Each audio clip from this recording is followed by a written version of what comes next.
صباح النور والسعادة والصحة عليكم جميعا يا رب.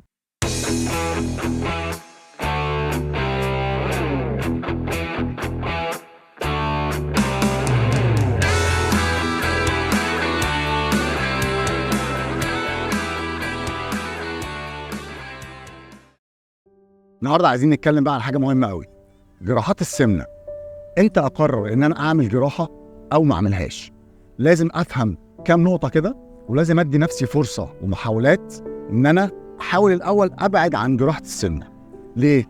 لان انا لو خدت القرار بتاع ان انا هعمل جراحة يبقى انا في التزام هيفضل معايا مدى الحياة، وفي ادوية كمان هتفضل مكملة معايا تقريبا مدى الحياة زي المالتي فيتامين مثلا.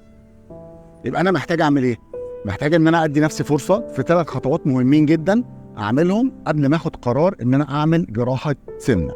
ايه ال3 حاجات دي؟ اول حاجة ان أنا لازم احاول انظف الاكل بتاعي. ازاي؟ همنع المقليات، الوجبات السريعة، الحلويات، السكر الابيض، اي معجنات، الزيوت المهدرجة والسمنات المهدرجة، كل الكلام ده اول حاجة لازم اوقفهم وامنعهم من الاكل بتاعي. تاني حاجة ان انا لازم احاول ان انا اعمل اي نشاط رياضي في خلال اليوم بتاعي، حتى لو النشاط ده مجرد مشي مثلا نص ساعة في اليوم او تمارين بعملها من البيت. كويس؟ دي تاني حاجة. تالت نقطة، لو انا اول خطوتين ما جوش معايا بنتيجة وحسيت ان انا مش عارف التزم، يبقى انا هدخل للخطوة التالتة. ايه هي الخطوة التالتة؟ الخطوة التالتة ان انت بتبدأ تدخل الادوية اللي بتساعدك على التخسيس.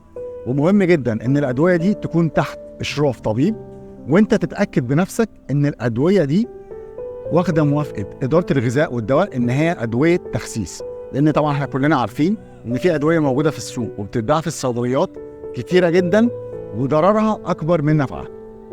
طيب التارجت بتاعي او الهدف بتاعي بيكون ايه في خلال وانا بجرب ال3 خطوات دول؟ بدي نفسي من 3 ل6 شهور في كل مره بحاول فيها.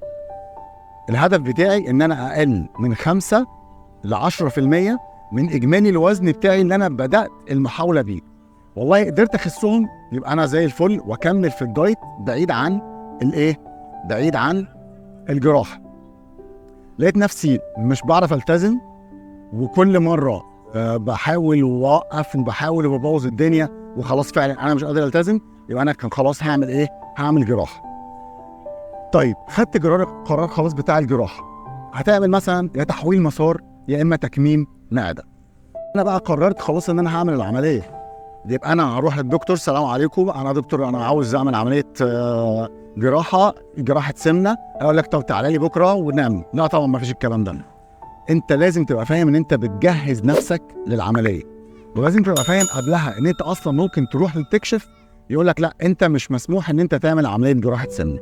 يبقى خلينا احنا ان شاء الله بقى كده المره الجايه الحلقه اللي جايه نشوف مين اللي مسموح له ان هو يعمل جراحه سمنه ومين اللي مش مسموح ان هو يعمل جراحه سمنه. اشوفكم على خير، اتمنى تعمل لايك وشير للقناه وتعمل اشتراك عشان تشوف الحلقه اللي جايه ان شاء الله.